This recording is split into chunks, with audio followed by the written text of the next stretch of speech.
Hello, grandkids. It's Mema for Stories with Mema. I have tried to read this book so many times, and I was getting interrupted, and then my mic stopped working too. So this is my fourth time, but this book is so much fun. I'm going to keep doing it until I'm able to share it with you. It's called Meanwhile Back at the Ranch. It is such a silly, silly book. Look at her. She's riding tortoises. It is such a fun book. This is by Anne Isaacs. And on the first part right here, it has a vulture sitting on a sign, and it says, "To those who read this tale, notice is hereby given. Under full penalty of law, exaggeration is forbidden. In the state of Texas, no Texan may decorate a plain fact, except if that person is an elected official, also known as a politician, who likes to decorate facts, or anyone who has ever ridden a horse.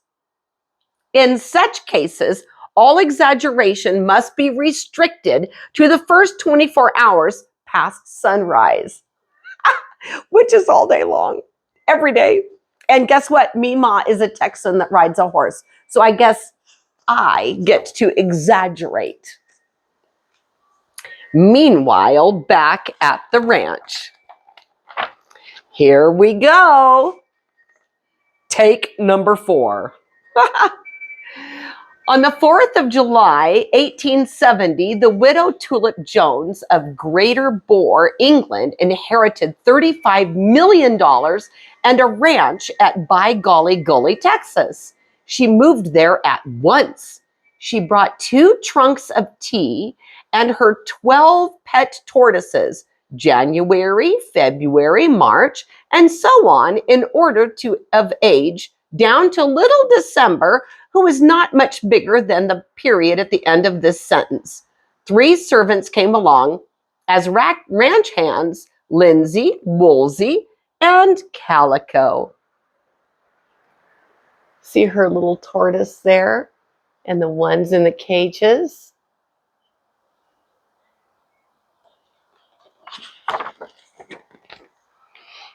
They arrived in the middle of the hottest summer Texas had ever known. By Golly Gully was so hot that chickens laid hard-boiled eggs. Right here, look at these hard-boiled eggs this chicken with a little umbrella has. And the lizards hobbled around on tiny stilts to avoid burning their feet on the ground. See here? "Grab your hose, girls," said Tulip Jones. "We're going to plant a garden." See the longhorns and the cactuses or cacti, and even the armadillo's got a little umbrella. She soon found that everything raised on Texas soil grows faster, bigger, and better than anywhere else. Lindsay, Woolsey, and Calico had to climb a ladder to pick tomatoes. Potatoes got so big that it took only 7 of them to make a dozen, which is 12. That doesn't make any sense. A single watermelon fed everyone on the ranch for a month. Afterward, they used the hollow rind as a hay shed. Look at how big all those fruits and vegetables are. Look at the carrots. Not surprisingly, Widow Jones' tortoises also grew to amazing proportions.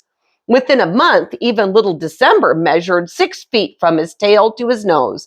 Now, you might think their size would slow them down, but facts are otherwise. The bigger those tortoises grew, the faster they ran, until eventually they could outgallop any racehorse. A tortoise can do whatever a horse can, only better, declared Tulip Jones proudly. She ordered saddles and reins and rode her pets all over the prairie. This peaceful life suits me just fine, Widow Jones would say, while she and her ranch hands drank tea and gazed at the summer sky. But it didn't stay peaceful for very long. Oh, it did not stay peaceful. Uh-oh, look at these rangy looking guys. For word spread as fast as prairie wind that a widow with $35 million had settled on By Golly Ranch. Soon every unmarried man in Texas hoped to marry Tulip Jones. And in 1870, every man in Texas was unmarried. Before long, a line of suitors stretched from By Golly Ranch to the town of Toad Crossing, a mile down the road. Now look at these pictures. These are so silly. So he's got a flower that's kind of dead. And look at his rope hat with a noose and an owl in his hat. This man has a cactus shaped as a heart, and he's spitting gross. This one, I don't know what he has in there. I'm thinking alcohol with an armadillo on his hat, and he must smell. And this guy's just smiling and waving. This one has a squirrel hanging upside down, this one's riding a camel, and they're all lined up back there. Aren't they the goofiest bunch? He's got barbed wire on his hat. That is such a funny looking fellows, huh? With 1,000 men dropping by for tea every day, Widow Jones had to hire Charlie Dough Puncher, a baker from Abilene, to make tea cakes, biscuits, cookies, and pies. Each night after all the suitors had left, Tulip Jones would sit in the kitchen and complain to Charlie while he mixed the next day's bread and muffins. That tumbleweed Thompson is so clumsy, he couldn't hit the ground with his lasso, she told Charlie one night.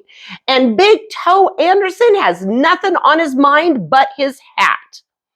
Try this, Charlie said comfortingly as he offered her a blueberry scone fresh out of the oven. Look at all those blueberries, scones. My goodness, he had to make a lot. Uh-oh. I'm not looking for a husband, Widow Jones explained to one suitor after another. I like it fine on my own.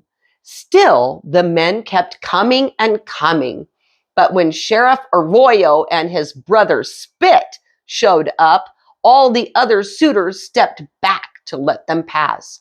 The Arroyo brothers were the leaders of the infamous Hole in the Pants gang, who'd been terrorizing ranchers and stealing cattle for years. Because the sheriff ran the gang, it didn't seem likely they would ever be brought to justice. Look at the holes in their pants. Hole in the Pants gang. I love it. Sheriff and Spit Arroyo marched up to the Widow Jones with grins as white as their hats, determined to make her marry one of them. They didn't care which one, for they planned to grab her money and run off to Mexico without her the minute the wedding was over. You'd be the safest lady in Texas if you married me, Sheriff Arroyo lied. Rip precocious, said Spit. Tulip Jones recoiled in horror. Look how nasty they are. He has a snake on his hat, and he's got a lizard and a broken arrow, and he's picking his teeth with barbed wire. Ugh. Yuck. Those Arroyos are so mean, dynamite would hide from them, she told Charlie Dough Puncher that night while he frosted ginger snaps. Charlie set a pile of cookies before the widow. Try this, he said, his kind face wrinkled with concern. I don't think I can stand another day of these suitors, Charlie, said Tulip Jones. I've got to find a way to get rid of them. All that night she paced across the porch, munching on Charlie's cookies and thinking. By the time the sun rose, she had a plan.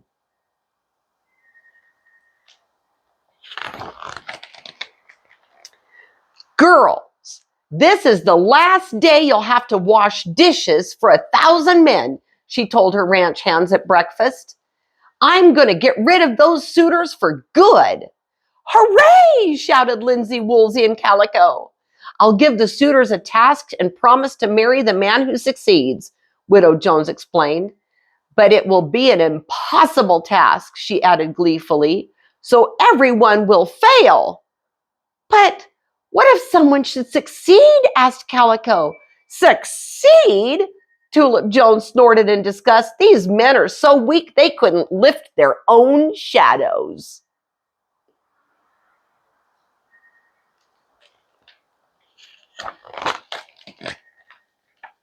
Still, the ranch hands weren't convinced. We won't have any peace at this ranch until Widow Jones gets married, Lindsay said as she washed teacups.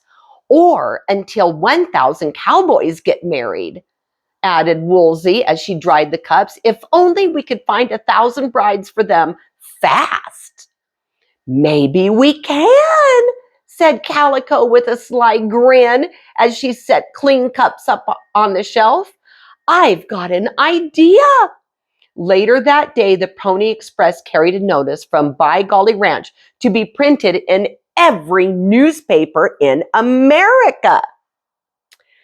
And here's what the note said. Brides wanted.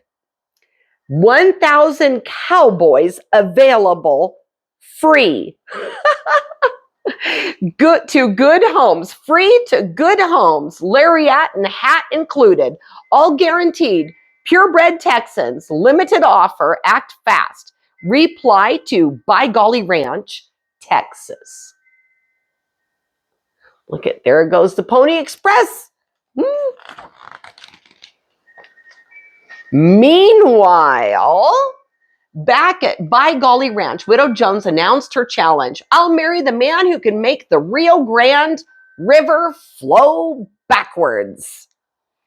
950 men gave up on the spot and left the ranch. But the rest were undaunted. Within an hour, 50 suitors set out for the Rio Grande River. Look at them all leaving. They're crying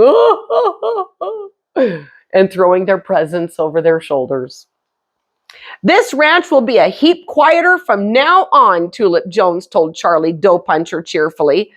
Try this, Charlie replied with a smile as he pulled a blueberry tart from the oven.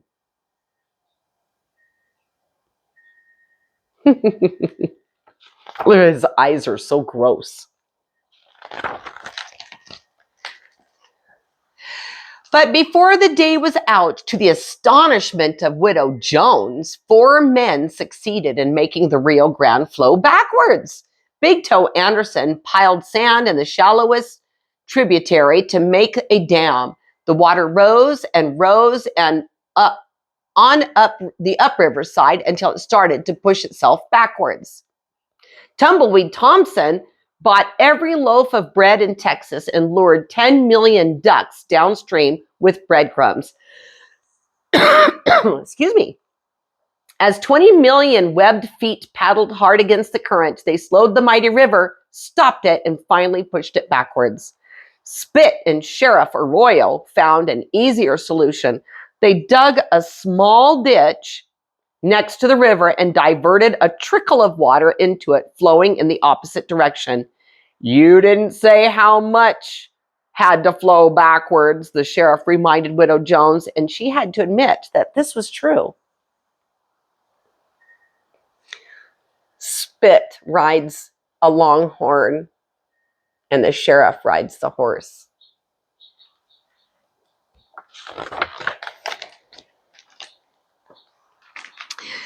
Guess I need another task, the widow said, fighting discouragement.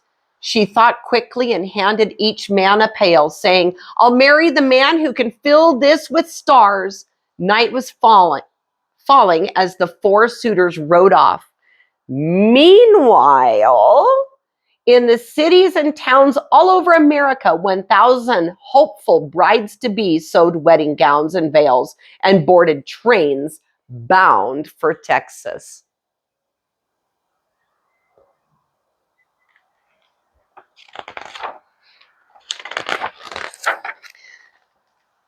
Next morning, their royal brothers returned to By Golly Ranch alone. Each held a pail filled with small rocks. "Caught ourselves some shooting stars, Widder," called Sheriff Arroyo. "You can't prove those rocks fell from the sky," protested Widow Jones. "You can't prove they didn't," replied the sheriff. "Rip precocious," shouted Spit. Once again, Widow Jones had to give in. Ugh, yuck. The Hole in the Pants gang are gross. "Help me, Charlie," she cried, racing into the kitchen. "I need another task fast, and this time it has to be truly impossible." "Try this," said Charlie, showing her the front page of that morning's Abilene Gazette. "Hole in the Pants gang still at large. President Grant says catching gang is a challenge of the century." "Why, Charlie, what a wonderful idea," said Tulip Jones. She ran back outside and announced, "I'll marry the man who puts every one of the Hole in the Pants gang in jail." Sheriff's and Spit Arroyo's jaws opened so wide that several young bats mistook their mouths for caves and flew in to hang upside down on their teeth. "Every last one," sputtered Sheriff Arroyo, choking on bats. "Rip precocious," shouted Spit. He howled with laughter, and the sound was so bone-chilling that the coyotes all over Texas covered their ears. Yuck, isn't that gross? Look at him laughing and the coyotes covering his ears. At that, the Arroyo brothers rode off, and for the rest of the night, Tulip Jones paced across her porch, sharing her worries with Charlie. "Those sneaky Arroyo brothers are bound to come up with some kind of trick," she said. "Oh, what can I do?" Charlie offered plenty of strawberry shortcake and sympathy, but neither he nor Tulip Jones got a wink of sleep that night. Meanwhile, at the Abilene station, 1,000 brides got off the train and marched to By Golly Ranch. Their white gowns and long white veils blew out behind them.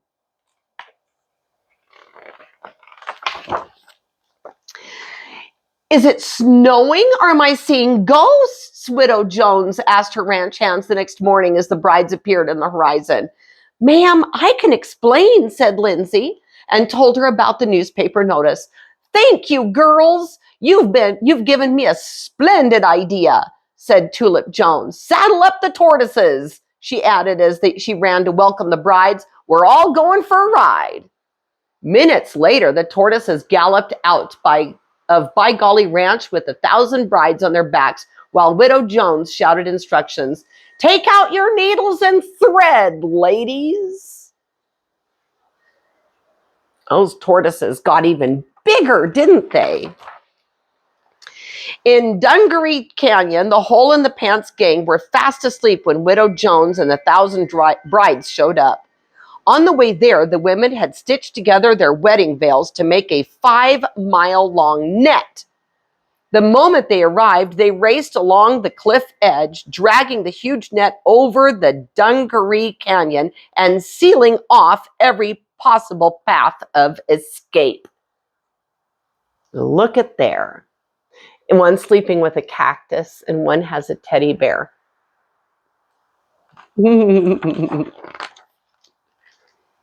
When Sheriff Arroyo Spit and the gang woke up, they found themselves surrounded. Don't make us get married, the gang begged, trembling in terror. They burst into tears.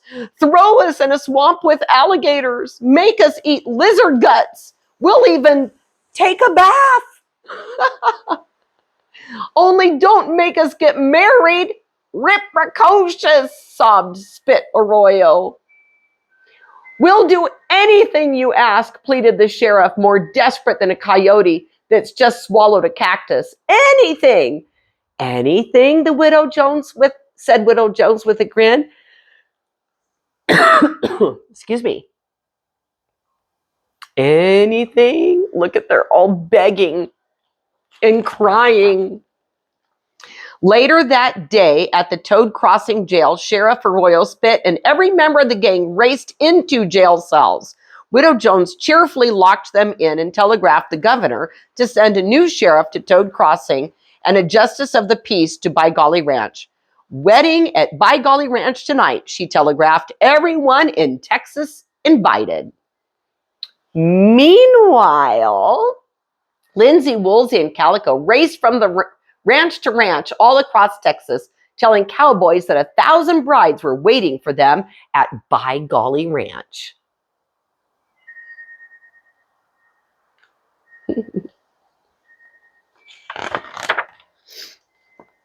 Meanwhile, back at By Golly Ranch, Charlie Dough Puncher poured 7,000 eggs, 10,000 gallons of milk, 200 lemons, 1 ton of butter, 2 tons of sugar, 40 pails of baking powder, and 4,000 pounds of flour into a mile-wide meteor crater and mixed the batter by paddling around in a canoe.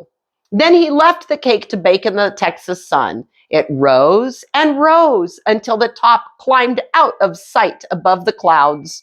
It was impossible to move the cake, so as soon as the justice of the peace had married them, all 2,000 newlyweds grabbed forks and gobbled the cake from bottom to top until every last crumb was gone. That is a big cake, a tall tale. Well, evening settled on the land like a purple wedding veil. The newlyweds thanked Widow Jones one by one and rode off from By Golly Ranch. Lindsay, Woolsey, and Calico left too, for the 3 ranch hands had caught marrying fever and found husbands of their own. It was midnight when the last couple left, and Tulip Jones went into the kitchen for her nightly talk with Charlie Dough Puncher. But Charlie wasn't there. Oh no. Tulip Jones ran all over the ranch searching, but he wasn't anywhere. I should have thought of this, the widow told herself sadly. With the suitors gone, he must have figured I'd have no more need of him. In the hall, the grandfather clock ticked. Far off, a coyote pack howled out its song, and the melody went riding up and down the hills. But I do need him, Tulip Jones declared. Tears came to her eyes. She looks all alone now. Suddenly, she heard a wagon and saw a lantern swinging from the top rail. Charlie, she cried, lighting up like a firefly as she ran out to meet him. I'm so glad to see you. Try this, Charlie said. He smiled as he handed her a small box. Inside was a wedding ring. And back at the ranch, they lived happily ever after. The end. Wasn't that worth it? Such a fun book. And you know, Mema, when I go riding out in the desert, I see a lot of cacti and I see jackrabbits. I don't see much tortoises, though. All right, grandkids. Mema loves you very much. I love you. A bushel and a peck, a bushel and a peck, and a hug around the neck. I'll read you later.